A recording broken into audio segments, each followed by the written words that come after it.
को बिल्कुल भी अंडर एस्टिमेट नहीं किया जाता और वो इन रीजंस की वजह से नहीं किया जाता। Bennett at the top made 64 in just 56 balls. जिस तरह से उन्होंने एक प्लेटफॉर्म दिया जिम्बाब्वे को जहां पे उन्होंने जाके फिर रन स्कोर किया 169। Sikandar Raza once again with a cameo 25 in 13 और इस तरह से जिम्बाब्वे ने स्कोर अच्छा किया। उसके बाद बॉलिंग जबरदस्त की, मुजर बानी ने 4 विकेटें हासिल की and they won this game by 23 run. Canada versus UAE में 151 यूएई ने जो है चेस किया। You saw Aryansh making 74 not out in 53 balls and again UAE की हमने डिस्कशन की थी किस तरह उनके बहुत से प्लेयर्स हैं जो लीग्स भी खेल रहे हैं, ओवरऑल उनकी क्रिकेट किस तरह से इंप्रूव हो रही है। They won this match by 5 wickets और ये आखिरी मैच यूएसए वर्सेस नेदरलैंड्स जिसमें यूएसए ने हराया नेदरलैंड्स को और Mukkamalla score 79 in just 51 balls. अच्छा स्कोर किया यूएसए ने।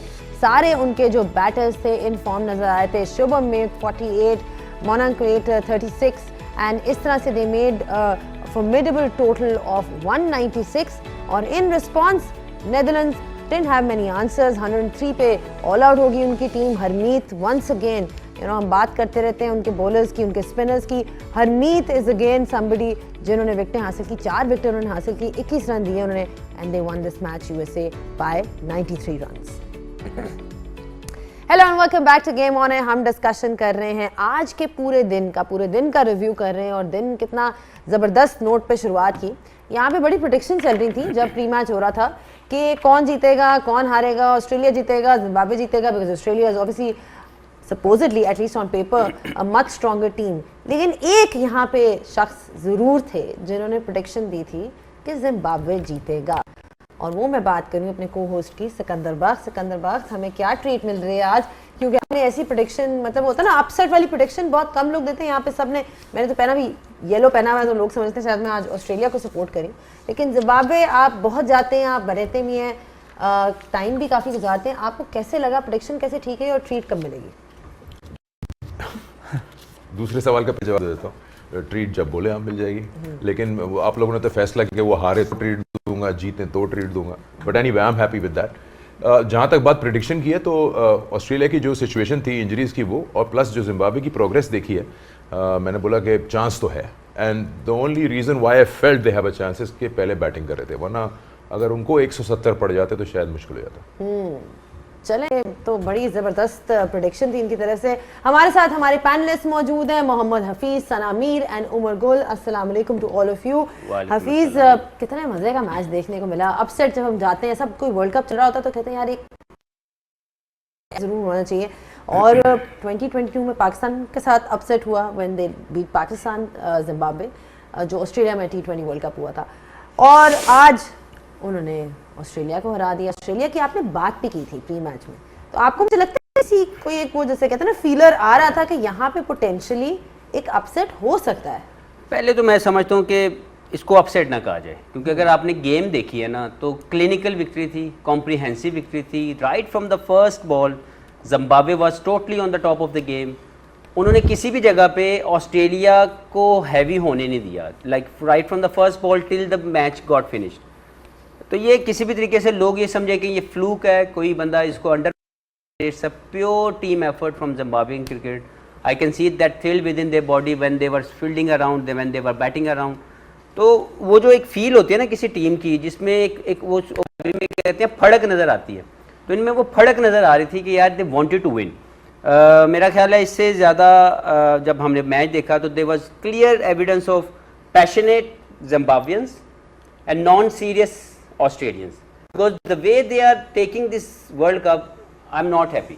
अगर मैं उनके एटीट्यूड देखूं, उनके स्टेटमेंट्स देखूं, उनकी बॉडी लैंग्वेज देखूं, अब मैच हार रहे हैं, जो मैंने आपसे पहले बात की, जो मैंने प्री मैच में, कि मुझे कोई, देखें हम सब मानते हैं कि ऑस्ट्रेलिया बहुत शानदार, बहुत टफ टीम है, मेंटली टफ है, स्किल हमेशा रेडी होते हैं, लेकिन जब उन्होंने यहाँ पे विजिट किया आफ्टर एशेज़ विक्ट्री, शायद वो उनके सर पे चढ़ी हुई है एशेज़ की विक्ट्री, उसके बाद जब BBL खेल के यहाँ पे उनके प्लेयर्स उनकी पिचेस पे परफॉर्म करके पाकिस्तान आए, तो हारने में भी कोई मसला नहीं। अनफेमिलियर कंडीशन के अंदर ही चैलेंज है कि जब टीमें जाती हैं तो वो फेल हो जाती हैं, अगर वो जीतें तो फिर वो उनको आप उनका सिक्का माना जाता है। अनफेमिलियर कंडीशन पे आए, बुरी तरह हारे, कोई मसला नहीं, आप हार गए, लेकिन at least they should be some kind of a guilt, they should be some kind of a feel आपके बॉडी लैंग्वेज पे। आप तीसरा मैच पाकिस्तान से हार रहे हैं, 8 आउट आपके हो गए हुए हैं, 1 साइडेड मैच, आप तीसरा भी हार रहे हैं। आपके डग आउट पे जब कैमरा पड़ता है तो you laughing to each other, you talking with a lot of other thing, कि आप क्रिकेट पे सोच नहीं रहे कि यार हम लोग एज ए टीम डिलीवर क्या कर रहे हैं। क्योंकि देखें जो फ्रेंचाइज क्रिकेट है उसमें स्टेक बहुत छोटे हैं, और इंटरनेशनल क्रिकेट जब आप अपनी कंट्री को रिप्रेजेंटेशन देते हैं तो स्टेक्स बहुत हाई होते हैं। मुझे इस टीम के अंदर नॉन सीरियसनेस नज़र आई, तो जो मुझे लगा, जो मेरी फीलिंग थी, जिसके ऊपर मैंने समझा कि अगर जिम्बाब्वे 150 प्लस कर देता है, जो हम तीनों ने बात की थी कि अगर 150 प्लस हो जाता है तो दे कैन चैलेंज, क्योंकि प्रेमादासा की कंडीशन से मैं भी बहुत अच्छी तरह वाकिफ़ हूँ और इन सब ने भी वहाँ पे क्रिकेट खेली हुई है। तो मुझे लगता है कि ये कंप्लीट विक्ट्री है, इसको बिल्कुल फ्लूक ना कहा जाए। और ऑस्ट्रेलिया इस वक्त एक सीरियस मैटर के अंदर चल रही है कि उनकी कोई भी जो प्लेयर है वो कोई भी इतनी बेहतर परफॉर्मेंस नहीं दे रहा। ट्रेवर्स हेड पिछले 12-13 मैचेस के अंदर T20 में कोई बड़ी परफॉर्मेंस उसकी नहीं है, तो ये एक उनकी डिक्लाइन होने का या नीचे आने की सबसे बड़ी वजह है। रिच मार्श है नहीं। उसके बाद जो उनकी जो मुझे लगता है इन कंडीशन में बेहतर खेल सकते हैं वो है मैक्सवेल, और मैक्सवेल अभी तक कहीं पे भी नज़र नहीं आ रहे हमें कोई अपना शो दिखाते। और जो सबसे बेहतरीन प्लानिंग जिम्बाब्वे ने की वो ये की कि उनका सबसे बड़ा थ्रेट कौन था, जैम्पा, विकेटलेस। उनको उन्होंने 4 ओवर में 31 रन किए हैं और कोई आउट नहीं कर सके, वहीं से उन्होंने मैच को बदल दिया। तो मेरा ख्याल है कि all credit to Zimbabwean cricket, their attitude, their passion, और इसको बिल्कुल फ्लूक ना कहा जाए। आउटस्टैंडिंग। मैं बिल्कुल एग्री करता हूँ, जो आखिरी वर्ड इन्होंने यूज़ किया फ्लूक नहीं था, एक मेथड नज़र आया जिस तरह से उन्होंने खेला आज जिम्बाब्वे ने, चाहे वो उनका पावर प्ले की बैटिंग हो और उसके बाद बेनेट का ऑल द वे 20वें ओवर तक बैटिंग करना। सबसे इंपॉर्टेंट चीज़ ये है कि उन्होंने बनाए 150, 60, 70, लेकिन सिर्फ 2 विकेट्स पर। इट जस्ट शोज़ कि उन्होंने ये फैसला किया था कि हमने वो टारगेट पूरा करना है। एब्सोल्युटली, आई थिंक जो उधर से ही लेके चलूँगी, जो हफीज़ भाई बात करें कि फ्लूक नहीं था, बिकॉज मेथड था। जो आप भी बात करें कि उनको भी पता था प्रेमदासा पे उनकी बॉलिंग के हिसाब से कितने रन्स काफ़ी होंगे, इसीलिए वो ऑल आउट नहीं गए कि आप देखिए उनकी 7-8 विकेट्स गिर रही हैं, उन्होंने 2 विकेट्स के नुकसान पर।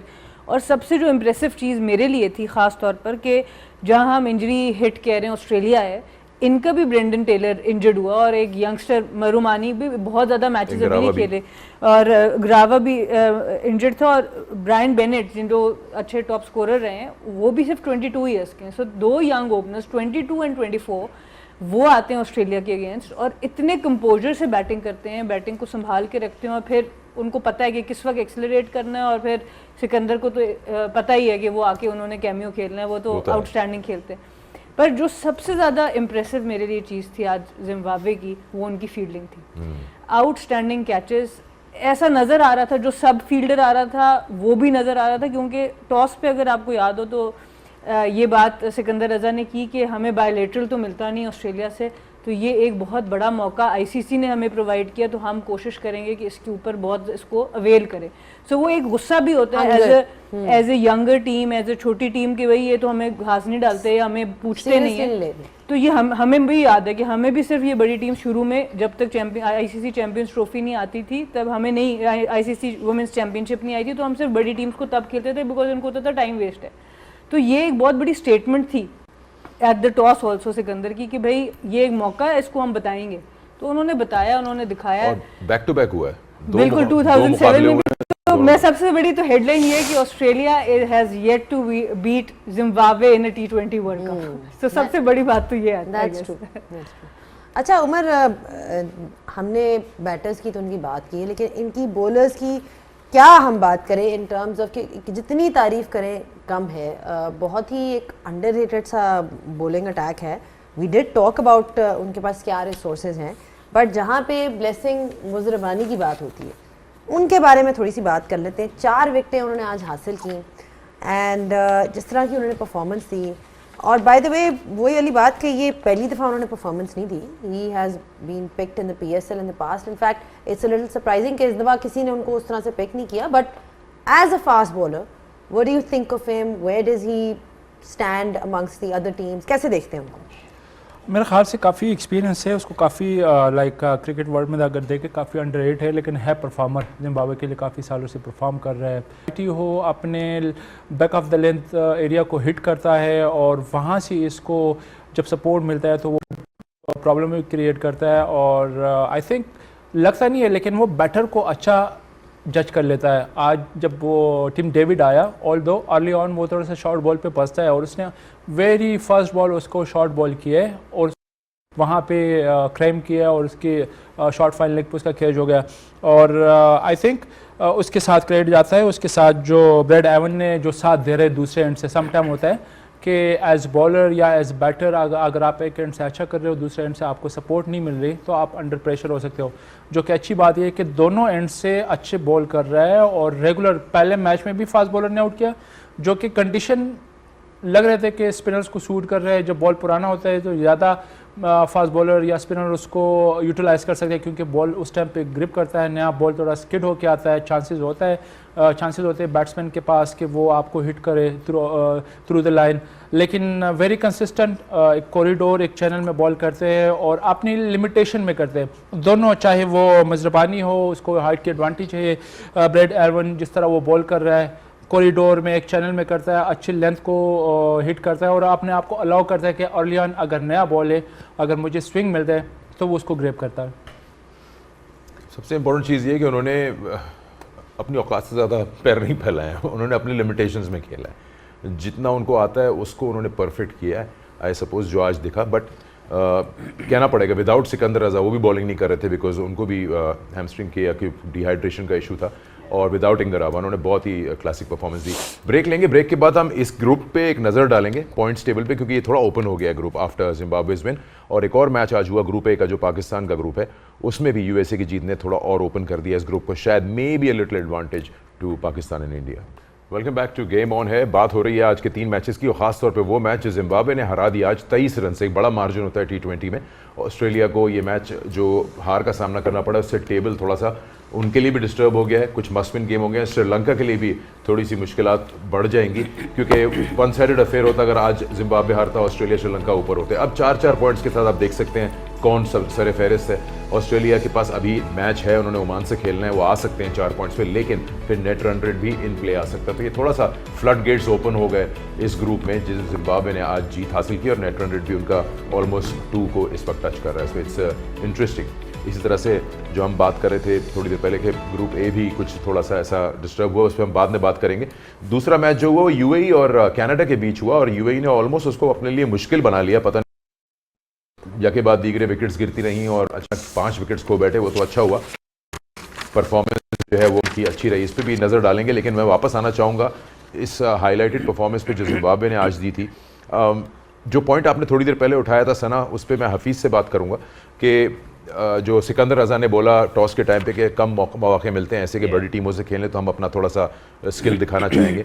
ये again knock on the door है उन नेशंस के लिए, एसोसिएट नहीं है तो टेस्ट मैचेस खेलते हैं जिम्बाब्वे, कि इनको ज़्यादा मैचेस मिलें bilaterals. I know you talk about sponsorships and money involvement to make it financially viable, but something has to be done. जो आपने एक बात की थी कि आईसीसी बेड़ा उठाए, इस पर बहुत सवाल हुए थे कि जैसे DRS नहीं होता जिम्बाब्वे में क्योंकि वो एक महंगी टेक्नोलॉजी है, बट टेस्ट मैचेस में हो सकते हैं रिजल्ट्स और उनके फेवर में आए। इसका एसोसिएट नेशंस के लिए शायद आईसीसी ये जिम्मेदारी ले सकता है कि DRS की जिम्मेदारी वो लेंगे। So these are tiny little things which will help grow the game in that region, in that country. नहीं, ये तो बात, इस पर तो कोई शक भी नहीं होना चाहिए कि जिम्मेदारी end of the day ICC की है, कि उसने जो ऑलरेडी इस्टेब्लिश कंट्रीज़ हैं, जो ऑलरेडी इस्टेब्लिश नेशंस हैं, जो क्रिकेट को बहुत हाई लेवल के ऊपर लेके गई हैं, उनको तो लुक आफ्टर करने की इतनी ज़रूरत नहीं है क्योंकि दे आर प्रोफेशनल इनफ। लेकिन बहुत सी ऐसी कंट्रीज़ जहाँ पे डेवलपमेंट की ज़रूरत है, जहाँ पे मज़ीद उनको फैसिलिटेट करने की ज़रूरत है, तो वहाँ पे आईसीसी को अपना हाथ खड़ा करना चाहिए और इस सारी चीज़ों की जिम्मेदारी लेनी चाहिए। जैसे एसोसिएट्स मेंबर जो क्वालिफाई कर रहे हैं, उनके इंफ्रास्ट्रक्चर डेवलपमेंट और उनकी प्रोग्रामिंग की हमने बात की। इसी तरह ये कंट्री जैसे जिम्बाब्वे है, जिम्बाब्वे के अंदर मैचेस के लिए जब कोई बड़ी टीम जाएगी तो स्पॉन्सरशिप आएगी ना। तो जब कोई जाने बंद कर देगी, लास्ट टाइम आई थिंक 18 में या 19 में ऑस्ट्रेलिया ने वहाँ पे एक विज़िट किया था, ट्राई नेशन, जिसमें पाकिस्तान, जिम्बाब्वे और ऑस्ट्रेलिया खेला था।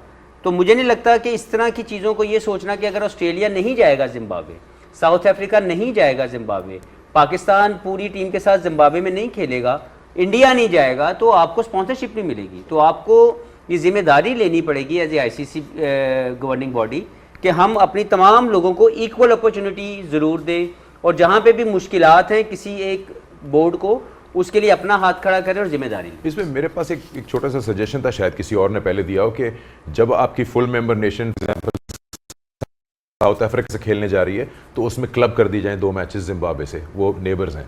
इसी तरह से अगर इंडिया या पाकिस्तान का टूर कोई कंट्री कर रही है तो यूएई और ओमान के 2 मैचेस साथ हो जाएं, करीब करीब हैं। एंड सिमिलरली वेस्ट इंडीज़ का टूर है तो आप यूएसए से मैचेस वहाँ पे रख लें, फोर्ट लॉडरडेल में। सो उसमें ये होगा कि उसी टूर पे आप एसोसिएट्स को भी टच कर रहे हैं एक आध मैच में, 2 मैच में, और अपना पूरा फुल टूर भी खेल रहे हैं। नहीं, बात आपने बिल्कुल ठीक किया। और इसके ऊपर बात यह है कि जब ये जो गवर्निंग बोर्ड्स की मीटिंग्स होती हैं, ये को बिस्किट और चाय खाने के लिए तो नहीं होती, ये तो इसी नहीं कामों के लिए होती है कि हम इस गेम को कैसे डेवलप कर सकते हैं, हम किस तरीके से उन तमाम लोगों को हम कर सकते हैं जो for some reason maybe unprofessionalism management या एडमिनिस्ट्रेशन की वजह से पीछे रह रहे हैं। टैलेंट की कमी कहीं पे भी नहीं होती। जब आप किसी को फैसिलिटेट करते हैं, जब आप उनकी डेवलपमेंट पे काम करते हैं, जब आप उनको प्रोफेशनली लुक आफ्टर करते हैं, पीपल ग्रो। अच्छा, ये बताएं कि आज जो ऑस्ट्रेलिया की विकेट्स गिरी हैं, वो ऑस्ट्रेलिया की शॉर्ट सिलेक्शन आप कहेंगी सना, उनकी शॉर्ट सिलेक्शन क्वेश्चनेबल थी, या फिर जिम्बाब्वे ने वाकई बहुत अच्छी बॉलिंग करी? आई थिंक कॉम्बिनेशन ज़रूर था, और जैसे हफीज़ भाई ने बात की एटीट्यूड की, इनकी फील्डिंग में एक चीज़ जो हमें नज़र आई, हमेशा जब भी कोई इस तरह की टीम्स की डिस्कशन चलती है तो दे ऑलवेज से कि हाँ फील्डिंग में मार खा जाते हैं या पीछे रह जाते हैं, इस तरह की डिस्कशन ज़रूर चलती हैं।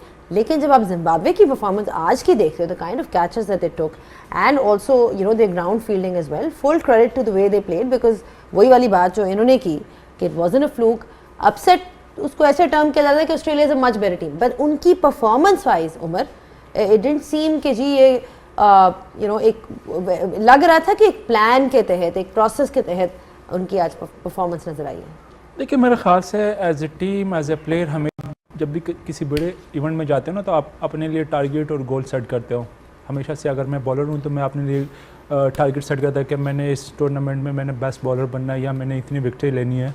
Same goes with the team. जब आपका स्टार्ट अच्छा होता है किसी इवेंट में, आप पहला मैच जीते हो, जिस तरह जिम्बाब्वे पहला मैच बड़ा अच्छा ओमान के अगेंस्ट गए, तो उनके होप्स बढ़ गए कि हम आगे जा सकते हैं। जिस तरह की उनकी टीम जल है, जिस तरह उसको लीड कर रहा है सिकंदर रज़ा, और जिस तरह उनके बॉलर्स उसको रिस्पांस दे रहे हैं, तो आई थिंक आप जब आपका स्टार्ट अच्छा होता है, एक मोमेंटम अच्छा बन जाता है, तो फिर आपके होप्स बढ़ जाते हैं और फिर आप उसको कैरी ऑन करते हैं। और ऑब्वियसली आज का जो सरफेस था उन पे हमने सुबह कहा था कि 150 जिम्बाब्वे का स्कोर करे तो उनके बॉलर्स को डिफेंड कर सकते हैं या उनको मुश्किल में डाल सकते हैं। तो आई थिंक वो 20 रन ऊपर कर गए। फिर फील्डिंग में अगर आप 10-15 रन एक्स्ट्रा बचाते हो या कैचेस कर लेते हो तो ये आपका मॉरल वैसे भी हाई कर लेता है। तो आई थिंक इनके जो from the very first match जिस तरह की उनकी परफॉर्मेंसेज हुई है as a team, as a individual, तो आई थिंक इनके मोरल हाई और स्टिल ये अब सुपर 8 के लिए। तो आई थिंक ये भी एक रीज़न होता है कि आपकी परफॉर्मेंस इन्हेंस होती है।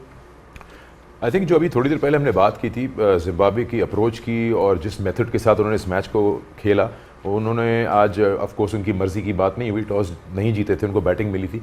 ब्रायन बेनेट जो 22 साल हैं, सना ने बताया अभी, उनकी बैटिंग से वो इम्प्रेस हुई और सबने देखा कि उन्होंने किस तरह से बैटिंग की। 56 बॉल्स फेस की, यानी 11 ओवर उन्होंने खेले, 20 ओवर तक वो खड़े रहे। एक्सेलरेट वो हो नहीं पाया, बट जो शुरू के 15 ओवर्स आई थिंक इन्होंने खेले हैं वो तो बहुत ही आउटस्टैंडिंग। इनकी प्लानिंग आप देखें ना, ज़ैनब के 3 नंबर के प्लेयर नहीं है रायन बर्ड, लेकिन जब इनका पावर प्ले अच्छा हुआ और आउट हो गए थे मारूमानी, तो इन्होंने ये चांस लिया कि इनको ऊपर भेजें। आप फ्लोट करते हो प्लेयर्स को according to the situation, you see कि क्या कहाँ पे किसकी requirement, and that shows again वही वाली बात जो यहाँ पे सब बैठ के कर रहे हैं कि लग रहा है, पता चल रहा है कि एक स्ट्रैटेजी के साथ, एक प्लानिंग के साथ आ रहे हैं। Sana, before we move on, Hafeez भाई आगे वाले मैच में तो ज़रूर बात करेंगे, बट सना आपने एक इंटरेस्टिंग मोमेंट था मैच के दौरान जब Sikandar Raza was coming on to bowl and then he actually kind of like stopped because he either felt a cramp और समथिंग लाइक दैट, और वो ओवर काउंट हुआ है, that has been counted as an over. What kind of law are we looking at here? Because a lot of viewers perhaps are not aware of it. बिल्कुल, I think as we all say कि we are always learning. मेरे लिए भी आज ये बिल्कुल एक नया लॉ था, इवन दो कि एज अ कैप्टन हमने कितनी दफ़ा प्लेयर को कह दिया आके ओवर कराओ, उसने कैप दे दी और वो वापस चला गया। बट इस दफ़ा डिफरेंस ये था कि सिकंदर रज़ा ने रन अप भी ले लिया टूवर्ड्स द क्रीज, और उसके बाद उनको इतना क्रैम्प पड़ा कि he had to go right away off the ground. तो वो जब दोनों चीज़ें कंबाइन हुई कि उन्होंने पहले रन अप लिया, बॉल अभी डिलीवर नहीं किया लेकिन he had to leave the field, तो ये फिर पहले पॉमे म्बांगवा उससे कमेंट्री पे थे, उन्होंने ये एक्सप्लेन किया कि ये आईसीसी की रूल में है कि अगर आपने रन अप स्टार्ट कर दिया तो आपका ओवर काउंट हो जाएगा। इससे पहले तक जो मेरी भी अंडरस्टैंडिंग थी मेजॉरिटी क्रिकेटर्स की होगी कि आप एक बॉल कराते हैं तो ओवर काउंट आपका हो जाता है और बाकी 5 बॉल या 3 बॉल जितने बॉल उस ओवर के रह जाते हैं वो दूसरा बॉलर उसको पूरा कर देता है। पर आज के रूल से ये बात पता चली कि अगर आपने रन अप ले लिया है टूवर्ड्स तो इवन वो भी जो अंपायर है और रेफरी है उसको काउंट कर सकता है। मेरे नज़दीक इस रूल को रिकंसिडर होना चाहिए। मेरा ख्याल है कि ये इतना फेयर नहीं है बॉलर्स के ऊपर अगर वो स्टार्ट कर लेते हैं, बट अगर आपके पास क्लिप है तो ज़रूर दिखाएं उसको अगर हमारे पास ऑप्शन है उसका। तो 17.2, so the rule number in the ICC rule book for playing conditions जिनको हम कहते हैं 17.2 ये रूल है जैसे कि सना ने बताया। तो इसको आप कैसे देखते हैं Hafeez, like we talking about the fact कि जी ओवर काउंट हुआ डिस्पाइट द फैक्ट उन्होंने एक भी बॉल नहीं कराई, इस रूल को आप कैसे देखते हैं? और आई एम गेसिंग कि अब इस पर डिस्कशन चली है तो I am sure people are watching listening to what you have to say about this. देखिए, सबसे पहले तो सना ने बिल्कुल सही एक लॉ की हमें बता दिया, मेरे लिए भी लर्निंग है कि यार ये ऐसा कुछ रूल कहीं पे मौजूद है जो मुझे नहीं था पता। लेकिन अगर ऐसा है तो इसका मतलब है जो उस ओवर में जिसमें सिकंदर ने एक बॉल भी नहीं किया लेकिन वो काउंट हो गया उसका ओवर, तो अगर उस ओवर में जो बॉलर उसकी जगह पे 6 बॉल करता है वो हैट्रिक करता है तो सिकंदर की होगी? नहीं होगी। तो इतनी ज़्यादा कन्फ्यूजन क्रिएट नहीं होनी चाहिए। अगर किसी ने एक बॉल भी नहीं किया तो आप कैसे पूरा ओवर उसके खाते में डाल सकते हैं? तो फिर ये जो हैट्रिक होगी 2 आउट होंगे, 4 आउट होंगे या वो 6 छक्के खा जाएगा तो वो फिर उसके काउंट करेंगे। तो ये समझ में नहीं आया मुझे लगता है श्योरली जो सना कह रही है कि इसको रीविजिट करने की ज़रूरत है। और ये सिर्फ एक रूल नहीं, एक किताब खोलेंगे तो बड़े इतने रूल आपको मिलेंगे कि वो थोड़े से रिकंसिडर होने वाले। इसको रैप अप करें अगर ऑस्ट्रेलिया जिम्बाब्वे को, तो एक चीज़ माइंड में आती है और ये एक फैक्ट है कि आप ऑफ कोर्स यंगस्टर्स को पुश फॉरवर्ड करते हैं और नेक्स्ट लॉट ऑफ प्लेयर्स को आगे लेके आते हैं, लेकिन वर्ल्ड इवेंट्स में एक्सपीरियंस का कोई नेमोल बदल नहीं है। आई थिंक स्टीव स्मिथ को ना ले जाके, खासतौर पर वो इन फॉर्म है, वो एक गलती हुई है। लकीली अब वो शायद स्क्वाड में शामिल हो जाए, ऑफिशियली अभी नहीं है, आपसे ज़्यादा कौन जानता होगा इस बात को। तो ये ज़रूर है कि एक्सपीरियंस्ड प्लेयर का वर्ल्ड इवेंट में बहुत बड़ा काम होता है। I think they lacked that somewhere when panic button hit और इनकी 3 या 4 विकेटें पावर प्ले में गिन गई थी। अब मैं यही सोचता कि पावर प्ले में 4 विकेटें आप गिरा दें चेस करते हुए तो वहाँ से मैच बचाना बहुत मुश्किल हो जाता है। ब्रेक लेते हैं, वापस आएंगे यूएई कनाडा के मैच के साथ, और ये भी एक अच्छा मैच था और बहुत सारी बातें हैं इस सीज़न के ICC men's T20 world cup की। देखते रहिए गेम ऑन है। Welcome back once again to game on है। बात हो रही है आज के मैचेस की, जिसमें से मैच 2 था यूएई और कनाडा के बीच। दिल्ली में खेला गया ये मैच और आज जो पहले बैटिंग करते हुए अच्छा बुरा स्कोर नहीं था, 150, कीपिंग इन माइंड दोनों टीम्स जो हैं वो फुल में एक तो खेल रहे हैं, मतलब अच्छे काफ़ी टाइम से यूएई, लेकिन इतना ज़्यादा मौके कनाडा को नहीं मिलते। They did 150। जवाब में यूएई ने अपने लिए मुश्किलात पैदा की। उन्होंने चेस करते हुए करीबन 18 रन पे 4 विकेटें गंवा दी। वो तो इनके लिए शुक्र हुआ कि आर्यांश ने और शोएब ने एंड में संभाला और लेके चले गए टीम को और 5 विकेट से मैच जीत लिया। ये 2 पॉइंट्स इनको हासिल हो गए। इस मैच में ख़ास चीज़ जो मैं उमर गुल से डिस्कस करना चाहूँगा वो है जुनैद की 5 विकेटें 35 रन पे देखे। हमने जुनैद के बारे में डिस्कस भी किया था और इस पर थोड़ी सी हमने रोशनी डाली थी कि IL T20, T10 ये सब खेलते हैं ये लोग रेगुलरली, तो इंटरनेशनल प्लेयर्स के साथ ड्रेसिंग रूम शेयर करना और थोड़ी बहुत चीज़ें सीखना, उसका एक्सपीरियंस है इनको। जी बिल्कुल, आप काफ़ी चीज़ें सीखते हो जब भी आप डिफरेंट प्लेयर्स के साथ ड्रेसिंग रूम शेयर करते हैं। और cricket is all about mentally, कि आप मेंटल गेम है कि आप मेंटली कितना स्ट्रांग हो। और जुनैद सिद्दीकी ऑब्वियसली काफ़ी एक्सपीरियंस है, स्लोअर वन करता है, बैक ऑफ द हैंड करता है, तो ये बड़ा इंपॉर्टेंट है। और आज के जितने भी मैचेस हुए, जो भी बॉलर अपने वेरिएशन का अच्छा यूज़ करता है उसको कामयाबी मिले। और डिफरेंट काइंड की वेरिएशंस आए, नकल बॉल हो गया, ऑफ कटर हो गया, बैक ऑफ द हैंड। तो आई थिंक ये T20 क्रिकेट में जब तक आप अपने आप को इवॉल्व नहीं करोगे, जब तक आप अपने आप को डिफरेंट वेरिएशन के साथ नहीं लेके आओगे, तो मेरे ख्याल से बड़ा मुश्किल हो जाता है। तो I think credit goes to Junaid Siddiqui, जिस तरह उसने पहले मैच के बाद आज कम बैक किया और मैन ऑफ द मैच बना। अच्छा, और हमने बॉलिंग की तो बात की थी, but Aryan Sharma, we spoke about Mohammad Waseem की बड़ी डिस्कशन चल रही थी कि he is been the player for them, but it was good to see Aryan Sharma. उन्होंने आज Sana he made a 74 in just 53 balls and basically that was the, हम जब बात करते हैं पावर प्ले को यूटिलाइज करने की, you know all these things are really important, वो आज हमें नजर आई उनकी तरफ से। और बिल्कुल जो इम्प्रेसिव चीज़, दो बहुत इम्प्रेसिव चीज़ें इनके लिए, इनकी भी इनिंग्स की, एक तो दूसरी तरफ से बहुत रेगुलर विकेट्स गिरती रही, और करें आप अपने स्किल लेवल पे काम करें, माइंडसेट के ऊपर काम करें, तो ये सारी चीज़ें इसमें नजर आई। बट सुहेब खान की जो इनिंग्स थी, आई थिंक वो भी बहुत ही तारीफ के शानदार थी, क्योंकि उन्होंने 175 के स्ट्राइक रेट से खेला, तो जो सारी विकेट्स गिरने का प्रेशर था, जो रन रेट का प्रेशर था, जो मेन ऑफ किया वो इन्होंने किया। ऑब्वियसली आर्यांश की इनिंग्स भी बहुत अच्छी थी, बट आई थिंक सुहेब भी बहुत बहुत आला खेले। अच्छा, ये तो डिस्कशन हो गई इनकी परफॉर्मेंस के ऊपर, but obviously the big match is on Sunday, we are talking about India versus Pakistan. तो हफीज़, एक जो चीज़ डिस्कशन हो रही है, ठीक है, हम टीम कॉम्बिनेशन से बड़ा टाइम हमारे पास, हम उस पर एक लेंथी डिस्कशन करेंगे आगे जाके भी, कल के प्री मैच व्हाटएवर उसमें, पोस्ट मैच में भी। बट एक जो डिस्कशन चल रही है जो बहुत ज़्यादा मैं देख रही हूँ, I guess everyone is looking at it, is Usman Tariq's action discussion, you know whether it's legal whether it's not. ये तो एस्टैब्लिश्ड है कि वो लीगल है, लेकिन I was watching an interesting clip and I am sure everyone has seen it, where Ashwin was talking about his action and he said कि you know वो एक अपने उसमें आते हैं, रिदम में आते हैं और वो पॉज करते हैं, तो he said the batsman also has the right to then back away. He said I would be very interested to see कि ये कोई बैट्समैन ट्राई करता है, ये अटेम्प्ट करता है या नहीं। तो आप इस चीज़ को कैसे देखते हैं? What do you think of how we are looking at Usman Tariq and how batters would be tackling him?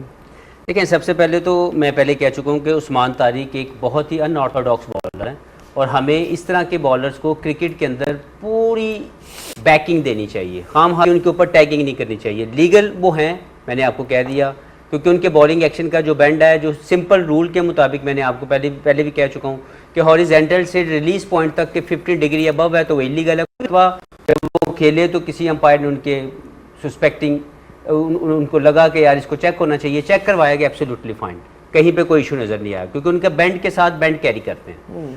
पहली बात तो ये है कि वो लीगल बॉलर हैं। ये जो अभी ख्वाबों में आना शुरू हो गया, ये एक अच्छी चीज़ है कि इससे हमें एडवांटेज मिलेगा कि हमारे पड़ोसी मुल्क के अंदर और कोई बात नहीं हो रही, अपनी वो जो एक टीम की उनकी बेहतरी है उसके ऊपर कोई बात नहीं कर रहा, लेकिन जो ये उस्मान तारिक इसके बॉलिंग एक्शन को लेके बहुत से बंदे वहाँ पे बातें कर रहे हैं, प्रोग्राम्स कर रहे हैं, वो सही या गलत उसका फैसला इंशाल्लाह ताला संडे को ज़रूर होगा। लेकिन जो अश्विन है, मैं उनकी बहुत इज़्ज़त करता हूँ, क्योंकि मेरे नज़दीक जो इंटरनेशनल क्रिकेट के समझदार लोगों में से, या एक बेहतर क्रिकेटर के जिसका माइंडसेट बड़ा साफ़ सुथरा है, अश्विन उनमें से एक हैं, और वो हमेशा न्यूट्रल बात करते हैं। This is the more inspiring to me, like मुझे अच्छा लगता है कि यार एक ऐसा बंदा जो पाकिस्तान की भी उतनी ही फेवर करता है, क्योंकि वो क्रिकेट की फेवर करता है। ये जो उन्होंने बात की, ये बिल्कुल ठीक है, जो वो कह रहे हैं वो ऐसा किया जा सकता है कि अगर कोई बॉलर अपनी एक्शन के अंदर पॉज लेके आता है और आपकी रिदमिक टूटती है तो आप हट सकते हैं, इसमें कोई शक नहीं कि आप ऐसा कर सकते हैं। लेकिन अगर वो उसकी रिदमिक मोमेंट उसके रिपीटेबल है, अगर वो उसके एक्शन का हिस्सा है, तो हम बैक ऑफ होने के बाद आपको वार्निंग देगा, बैट्समैन को वार्निंग मिलेगी, इससे आपको फायदा नहीं मिलेगा, क्योंकि आप डेलिबरेटली उसके बॉलिंग एक्शन की को एक वजह बना के टाइम जो है वो ज़ाया कर रहे हैं। तो इस तरह की चीज़ अगर कोई बैट्समैन करने की कोशिश करेगा जो कि बॉलर के बॉलिंग एक्शन का हिस्सा है, तो आई थिंक इससे नुकसान बॉलर को नहीं होगा, बैट्समैन को होगा। मैंने ये जो आपने बात की है, ये कहीं ना कहीं बातें हो रही थी, मेरे तक भी पहुंची सोशल मीडिया के थ्रू, तो मेरा जवाब यही है कि जो मुझे समझ है कि उसके मुताबिक बैट्समैन ऐसा कर नहीं सकता अनटिल अनलेस कि बॉलर को सिग्निफिकेंट चेंज कर ले अपनी चीज बॉलिंग एक्शन में। लेकिन अगर वो उसके बॉलिंग एक्शन का हिस्सा है पॉज, तो कोई मसला नहीं है। और दूसरी एक और चीज मैं क्लियर करता जाऊं कि पॉज होना इलीगल नहीं है। As a bowler you can have a pause, के बॉलिंग की रिपीटेबल एक्शन का हिस्सा है। But as a batter does it confusing, या थोड़ा सा आप सोच में पड़ते हो अगर आप ऐसे एक बॉलर को सना जो अपने रन में एंड पे जाके बिल्कुल एक पॉज करें, आपकी कंसंट्रेशन या फोकस उससे थोड़ा सा होता है इफेक्ट या नहीं होता? Because you know part of his mystery is his unorthodox run up and वो सारी चीजें जो है आई वो थिंक ये बात हफीज भाई ने बड़ी डिटेल में पिछले प्रोग्राम में डिस्कस की जब आप बहुत मेहनत कर रही थी मेरे ख्याल से वो जी। 11 घंटे का जो मैराथन थोड़े मारे जो आपने तो लेकिन उसको लेकिन यही करना कह रहे थे उस वक्त यही बात है, उसमें सिंपल सी ये चीज़ है जो आपकी जो ट्रिगर मूवमेंट होती है उसकी टाइमिंग इफेक्ट होती है। ट्रिगर मूवमेंट यही है कि जो बॉलर की गैदर पोजीशन के वक्त बैटर चाहता है कि मैं उस पोजीशन में आ जाऊं जिसमें फाइनल रिलीज के बाद मुझे पता हो कि मैंने उस पोजीशन पे रहना है। सो जब इस तरह का बॉलर बहुत देर रुक जाता है तो आपको क्योंकि इतनी मसल मेमोरी, आपने thousand and thousands of balls खेले होते हैं उसी ट्रिगर मूवमेंट के साथ, तो उसकी टाइमिंग आउट हो जाती है जिसकी वजह से बैटर्स को प्रॉब्लम हो रही है। तो आई थिंक वो सिर्फ एक इशू है जिसको बैटर्स को इन्हीं की बॉलिंग लगा के उसकी प्रैक्टिस करनी पड़ेगी, और कोई हल नहीं है। बाकी हफीज़ भाई ने बहुत अच्छा एक्सप्लेन किया कि अगर आप बार बार रुकेंगे तो वो टाइम वेस्टिंग के जुमरे में आएगा और आपकी Also, before we move on, one more question, because Usman Tariq is such an interesting topic with the way he bowls and everything. You know, you look at him and you're like, does it, is it a case कि आप इस तरह के जब mystery bowler को बार-बार अगर आप फेस करो, तो you eventually figure him out. Absolutely मतलब आप बार-बार, ठीक है, शुरू में वो जो हमने उनको कहा ना कि छुपा के रखा हुआ है, वो एक फैक्टर होता है कि नहीं होता? बिल्कुल होता है। और ऑब्वियसली वही बात है कि जितना जितना आप उसके ऊपर रन्स बनाएंगे, आप उसको जितनी देर सेंटर विकेट पे रह के खेलेंगे तो ऑटोमेटिकली कॉन्फिडेंस भी आता है। फिर आप उनको हाथ से पढ़ना शुरू करेंगे, फिर उनकी जैसे पॉज है उस पॉज के साथ टाइमिंग अगर आपकी मैच होनी शुरू हो जाएगी तो आहिस्ता आहिस्ता ऑब्वियसली आपके लिए ईजी हो जाएगा। ऑब्वियसली जिस डोमेस्टिक सर्किट में ये खेलते रहे होंगे, जिस क्लब की टीम से ये खेलते, उन बैटर्स के लिए ये कदरे आसान होंगे as compare to maybe highly skilled batters जिन्होंने इनको नहीं खेला। तो इट डेफिनेटली इससे बहुत फ़र्क पड़ता है कि आपने उस बॉलर को कितनी दफ़ा खेला है, तो आपको उसकी प्रैक्टिस आहिस्ता आहिस्ता होती जाती है। इस डिस्कशन में जो अभी आपने जिक्र किया अश्विन का, उन्होंने फर्दर डिस्कशन की थी कि जब बैटर स्विच कर लेता है अपने हैंड्स और लेफ्ट से राइट हो जाता है, केविन पीटरसन बहुत करते थे, मुझे याद है दिलशान ने अबॉर्ट किया था अपना रन अप बॉलिंग कराते हुए कि मैं लेफ्ट पे फील्ड सेट करूं या राइट हैंडर के लिए फील्ड सेट करूं, जिस पे अंपायर ने कहा था कि वो स्विच कर सकता है। लेकिन आप बॉलर को पूछते हैं ओवर से पहले आप क्या करा रहे हैं, right arm over, left arm, अगर आप एम्बी डेक्स्ट्रस से तो आप किसी तरह भी कर सकते, लेकिन वो अलाउड नहीं है, आपको बताना पड़ता है वरना नो बॉल हो जाता है। तो वही वाली बात है कि सर्टेन एरियाज पे फिर बैटर और बॉलर के बीच में एक डिबेट आ जाती है कि if you have that liberty और that flexibility then the bowler should also have it. हालांकि अगर आप राइट आर्म ऑफ स्पिन करती हो, अचानक आप लेफ्ट आर्म भी कर सकती हो, तो आप खुद ये खतरा मोड़ ले रही हो, आपने फील्ड तो सेट की दूसरे हिसाब से। बट इसमें डिफरेंस है, याद रहे कि रिवर्स स्वीप और स्विच हिट में बड़ा फर्क है, क्योंकि रिवर्स आप उसी ग्रिप से करते हैं, स्विच हिट आप मतलब राइट हैंडर से लेफ्ट हैंडर बन रहे हो, सो दैट्स हैंड आपका चेंज हो that's जाता not है। what every or most of the batters do in today's game. I think Kevin Peterson special थे, स्विच हिट अच्छी करते थे। इस पे और बात करेंगे। अभी पाकिस्तान में जो है कमर्शियल ब्रेक का वक्त हो गया, तो मैं कह रहा था इतना बड़ा pause है। पाकिस्तान में स्विच हिट वाले बहुत प्लेयर्स हैं। आपको पॉज की समझ आई, मतलब कितना डिस्टर्ब करते हैं। ये था वो पॉइंट। ये फिलर था, फिलर। आई इसको थॉट कहते हैं आईसीसी फिलर। का कोई नया लॉ आ गया तो वो बिताना तो चाहते हैं। पाकिस्तान में सब अब स्विच हिट करना शुरू हो गए हैं, लेफ्ट हैंड या right। वापस आऊंगा। उमर गुल के लिए कुछ सवालात है मेरे पास, हम बात करेंगे और इसी शो पे गेम ऑन है। Welcome back once again to game on है। बातें हो रही हैं आज के मैचेस की, जिसने किसी हद तक दो ग्रुप्स को वाइड ओपन कर दिया है। एक वो जिसमें श्रीलंका, जिम्बाब्वे, ऑस्ट्रेलिया है, और एक वो जिसमें India, Pakistan, USA and so on है। तो आज की जो जीत हुई यूएसए की अगेंस्ट नीदरलैंड्स, उसने पाकिस्तान का जो कि ग्रुप ए है उसको वाइड ओपन कर दिया है। इसमें थोड़ा एडवांटेज पाकिस्तान और इंडिया जो टॉप 2 पे हैं उनको भी है, क्योंकि you have to deal with less number of teams to qualify for the super 8। ये सिचुएशन है, 4-4 पॉइंट्स हो गए। हाँ, अगर आज नीदरलैंड्स जीतता तो ऑब्वियसली वो 4 पे आ जाता। अब बाकी बांधा मैचेस, आई थिंक जो मैच खेला जाएगा इंडिया पाकिस्तान के बीच, वो तो डेफिनेटली डिसाइड कर ही लेगा कि कौन सुपर 8 में जा रहा है। उसके बाद पाकिस्तान के पास एक मैच नामीबिया के साथ बाकी है। आज के इस मैच में यूएसए ने 93 रन से जीत हासिल की, एंड आई थिंक इन्होंने वन साइडेड ही कर दिया इस गेम को। नीदरलैंड्स बिल्कुल आउट था। बैस द लीड ने काफ़ी कोशिश की, पहले बॉल के साथ फिर बैट के साथ, बट उनकी बैटिंग का टोटल आज फेलियर हो गया। USA was pretty clinical and they made full use of their opportunity that they got today in the ICC Men's T20 World Cup. Monank Patel और उसके बाद सनेजा, इन्होंने अच्छी बैटिंग की थी, एंड देन ये यूएसए की तरफ से and they set that tone जिसका हम जिक्र कर रहे हैं। उसके बाद बॉलिंग जो है बड़ी उम्दा थी। 4 विकेट्स हरमीत ने हासिल की, 3 विकेट्स शैडली ने हासिल की और जो कि बड़े कंसिस्टेंटली इस वर्ल्ड कप में परफॉर्म कर रहे हैं अपनी टीम के लिए, यूएसए के लिए। I think it again Umar boils down to the fact जो हम बात कर रहे थे कि एसोसिएट टीम्स अपने लिए एक बहुत स्ट्रॉन्ग केस पुट अप कर रहे हैं इस T20 वर्ल्ड कप में towards the governing body that they should get more share than what they have in terms of matches around the years.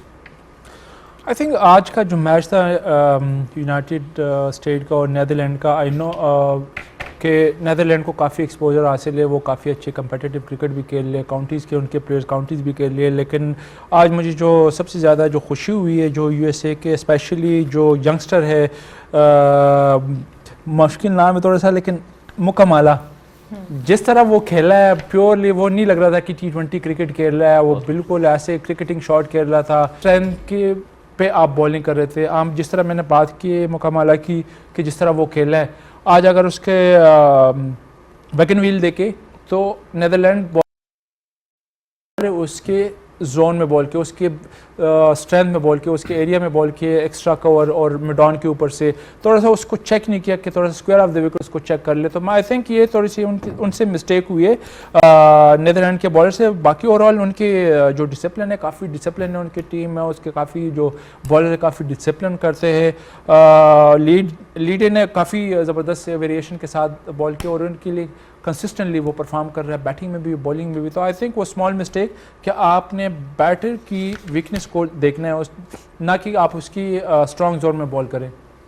अच्छा, एक और चीज़, Harmeet Singh has been very impressive हफीज़ in this world cup so far. जब आप अपनी एक game खेलते हैं एज ए टीम तो फिर बाकी दूसरों ने भी तो कंट्रीब्यूट करना ना। तो मेरा ख्याल है कि जो उन्होंने सेटअप किया है, तो मुझे बहुत पैशन नज़र आया आज उनके खेल में।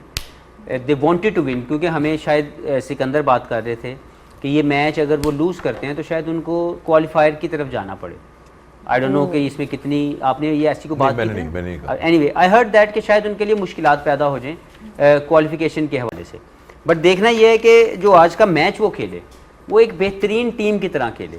हालांकि मेरी भी राय थी और शायद हम सब में से काफ़ी लोग इसमें ये राय रखते हों कि Netherlands was a stronger team, क्योंकि जिस तरीके का उनका एक्सपोजर है वो आज से नहीं खेल रहे। यूएस को तो आए अभी 2 साल 3 साल हुए इंटरनेशनल क्रिकेट में, जिसमें वो आके इंटरनेशनल बड़ी स्टेज के ऊपर खेलना शुरू किया। 24 का वर्ल्ड कप उनका पहला था। उससे पहले वो खेल रहे थे क्वालिफायर्स, दे were not at that level, उनको इतना एक्सपोजर भी नहीं था।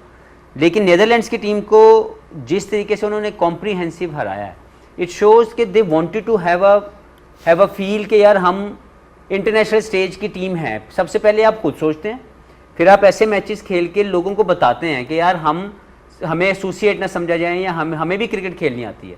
तो मुझे कोई शक नहीं है कि चाहे ये इमिग्रेंट्स हैं वहाँ पे, बहुत ज़्यादा लोग दूसरी कंट्री से आके यहाँ पे क्रिकेट खेल रहे हैं, लेकिन जो पैशन और जो उनकी फील थी वो मुझे बहुत पसंद आई। उन्होंने बैटिंग अच्छी की, उन्होंने फील्डिंग अच्छी की, उन्होंने बॉलिंग अच्छी की। इसी तरह जो हरमीत जो लेफ्ट आर्म स्पिनर थे हरमीत, जिस तरह की बॉलिंग उन्होंने की वो लग उनकी बैटिंग इतनी शानदार होगी। फिर इनके 4 आउट करने की वजह से बिल्कुल ही Netherlands were not in the game. जी नहीं, मैं सोच रहा था कि फ़खर जमान को खिलाने के लिए कौन सी मुहिम चलाई जाए। वही ये ना आपने नोट किया है कि ये एक पॉज लेते हैं। हाँ, नहीं लेना चाहिए। मैं यूज़ टू कर रहा था। उस्मान तारिक जितने ही खतरनाक है। वो उतना ही खतरनाक है। सिकंदर भाई जो ना आज जो भी बोले ये बोल सकते हैं कि जो सुबह की जो प्रेडिक्शन थी होए बस वो जो ना आज ये अब आप मुझसे पूछिए खुली बारिश इजाजत कब है होगी। इनको। बहुत टाइम गुजारा है जिम्बाब्वे में। हम सब में से शायद सबसे ज्यादा आपके टाइम बच्चे इन्होंने मेरे गुजारा है जिम्बाब्वे में। आप अभी मैच से पहले उनसे बात करते थे। होती रहती है। नहीं, बट वो के बाद एक बड़ी अनोखी बात आती है। सीरियस नोट जो आप बात कर रहे हैं, फ़खर मुझे बहुत पसंद है जब वो T20 खेलता है, लेकिन फ़खर इस वक्त को बहुत अच्छी फॉर्म में भी नहीं है। ये भी आप थोड़ा सा ज़हन में रखें कि उसने को बहुत अच्छी पिछली कुछ अरसे से बारियां नहीं ली हुई। अब अगर वो इस टीम से बाहर है तो मुझे नहीं लगता कि इतने बड़े मैच में फ़खर को लाना चाहिए, क्योंकि अब जो टीम आपने खिला ली, वो जो 11 पिछले मैच में खेल गए, अनटिल अनलेस कंडीशनल चेंज है। फर्ज करें जो बारिश की प्रेडिक्शन आ रही है, अगर बारिश से मैच है ही 12 ओवर, 11 ओवर का, 10 ओवर का, then you can think about कि यार हम उस्मान को ना खिलाएं। अगर साहबजादा फरहान कीपिंग कर सकता है छोटे मैच में, क्योंकि उसमें को बहुत ज़्यादा लंबी बॉलिंग नहीं होनी, 10 ओवर होने हैं, 12 ओवर होने हैं। अगर ऐसा कोई सूरत हाल आती है और वो कंफर्टेबल है बिहाइंड द स्टंप्स तो फिर तो ठीक है, फिर आप फखर को ला सकते हैं। ये जो लेकिन word अगर नहीं then go with the same ये टीम। जो आपने वर्ड कंफर्ट की बात की, फ़खर ज़मान के नंबर्स मैं एग्जैक्टली तो नहीं बता पाऊंगा, लेकिन ये गारंटी है कि मुझे नहीं मालूम उन्होंने खुद चूज़ किया कि वो फ्लोटर बनना चाहते हैं, लेकिन ओपनिंग स्लॉट और नंबर 3 तो उनके नंबर्स बहुत अच्छे हैं। जब से वो 6-7 पे जा रहे हैं, वो ऑब्वियसली एक तो शॉर्टर पीरियड ऑफ टाइम के लिए उनको एक चांस मिलता है आखिरी के 3 over 4 over. I am not saying him up in the order, but I am just saying कि जो आपने बोला कि उनके रिसेंट टाइम्स में कोई ऐसा खातिर खा परफॉर्मेंस नहीं है, but that probably is also because that के वो यूज एंड थ्रो वाली एक ऑप्शन बन गए। लेकिन देखें अगर आप 2022 से जाएं तो फ़खर, बाबर और रिजवान की ओपनिंग पेयर बनने के बाद ओपनर तो बिल्कुल ही नीचे आ गया, ठीक है। उसके बाद जब वो नीचे आया तो 3 पे उसने कुछ मैचेस खेले, ही वाज नॉट कंफर्टेबल। फिर वो 4 और 5 पे खेले, 4 पे ही गॉट कंफर्टेबल। उन्होंने जो 2021 वाला भी जो वर्ल्ड कप खेला वो भी शायद 4 पे खेला, 3 या 4 के ऊपर वो बारी लेते थे। तो बात ये है कि ये काफ़ी देर से फ़खर इंटरनेशनल लेवल पे एज ए ओपनर स्ट्रगल उनकी चली, फिर बाबर और रिजवान आए और फिर उसके बाद ये अपने आप को 3 के बजाय 4 पे ज़्यादा कंफर्टेबल फील करना शुरू हो गए। अब इस मैनेजमेंट ने ये फैसला ले लिया है और अभी तक उनको उनकी पहली फर्स्ट टीम के अंदर वो नहीं है। 2 बड़े मैच आए, जो भी है वर्ल्ड कप का कोई भी मैच आसान नहीं ले सकते, दोनों मैचों में फ़खर की जगह नहीं बनी। तो एकदम से अगर आप उनको किसी को निकाल के उसको खिलाने की कोशिश करेंगे तो ये दोनों के साथ जाती है। मेरी कम अकल में मुझे सिर्फ ये बात समझ नहीं आई थी कि क्योंकि वो एज स्पेशलिस्ट बैटर, ना वो कीपर की हैसियत से खेल रहे हैं, ना वो as a part time bowler. किसके बारे में कह रहे हैं? फ़खर अच्छा, वो ट्राई सीरीज में नंबर 7 पे खेले, वो इतना फ्लोट कर गए कि वो बाहर ही चले गए 11 से। 7 नंबर पे specialist batter, I don't see it. I mean आपने उस दिन बात की थी कि अगर वो उस्मान की जगह खेल रहे हो उस नंबर पे, उनकी जगह नहीं उस नंबर पे खेल रहे हो तो सेंसेस बनती है, may be you will get 5 overs, may be will get 4 overs and he can do his job. But अगर आप 7 पे चले जाएंगे तो देन ऑफ कोर्स देखिए आप आपके उसकी पास यूटिलिटी बड़ी बात मैं पहले कह दूं, 3 प्लेयर ने 14 ओवर के बाद या 13 आप देखिएगा जब भी आएगा, फ़हीम, नवाज और शादाब, ये आपके आखिरी 6 या 7 ओवर के लिए पक्के हो गए हैं। Good. अब इस मैनेजमेंट के माइंडसेट में तो हमें उसके बारे में नहीं सोचना चाहिए। हमें मामला ये है कि हमारे नंबर 3 और नंबर 4 के मुतालिक हमने सोचना है कि वो जब करेंगे तो हमारे ये 3 प्लेयर अगर 14 ओवर के बाद इनकी बारी आती है, they can handle the situation very well. अच्छा, इसके चलें एक ब्रेक लेते हैं, तो ब्रेक के बाद जब हम वापस आएंगे तो इस पे और मजीद डिस्कशन करेंगे। एंड लेट्स नॉट फॉरगेट कि कल के मैचेस जो हैं उस पर भी एक नज़र डाल लेंगे before day after tomorrow, which is going to be an important day for Pakistan, because Pakistan will play India and Usman Tariq and Usman Tariq. Of course Usman Tariq, काफ़ी डिस्कशन हुई उस्मान तारिक पे, इनफैक्ट सबसे ज़्यादा उन्हीं पे डिस्कशन हुई है, but he is worth discussing definitely overall, जिस तरह की वो मिस्ट्री बॉलिंग कराने। ब्रेक लेते हैं, ब्रेक के बाद हम वापस आएंगे।